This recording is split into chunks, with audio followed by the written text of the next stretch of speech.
Hey guys, thanks for tuning in again.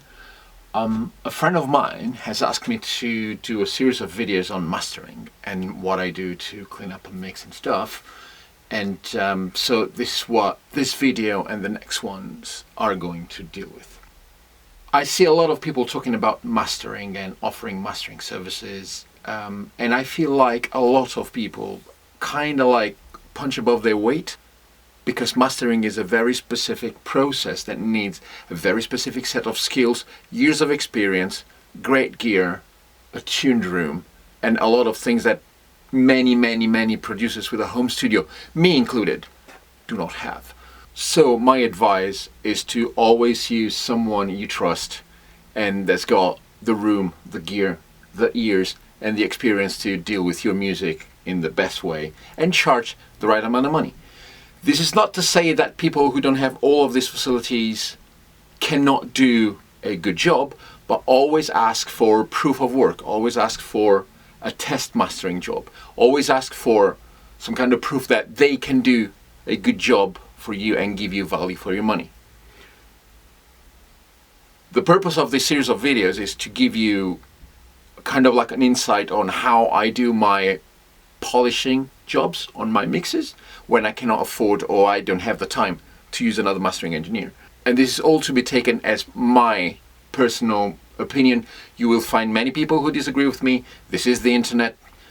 There's many videos of people who have different workflows than mine.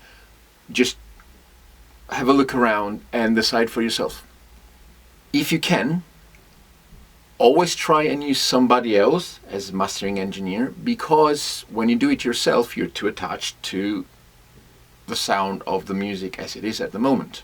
So you might not spot blemishes in the sound or issues with balance, or it's always good to have somebody else listen to your music and give a contribution to it, because that's how you do good work. You get someone you trust and you trust them to make decisions on your behalf.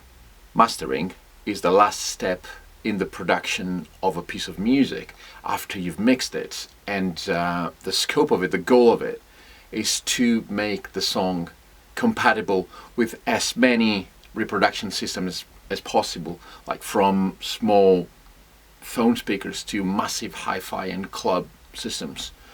And also it gives the sound volume and density and width sometimes, depending on what the mastering engineer requires to do, following their preferences and the brief of the job. I feel it is important to clarify that mastering is not a cure for a bad mix. I used to think like that before I actually started mixing.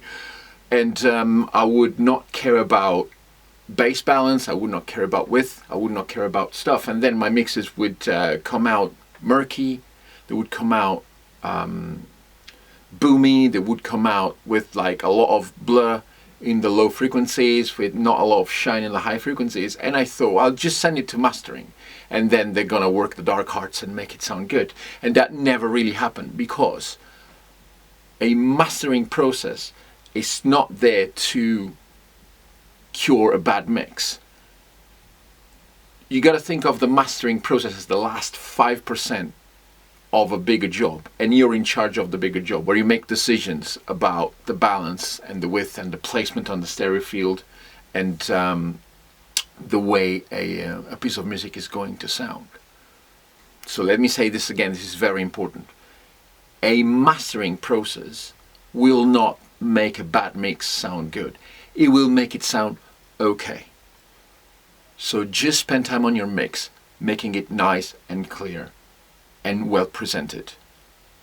It seems to me that there are two different kind of clients for a mastering engineer. The first kind is the kind that has worked really hard on the mix.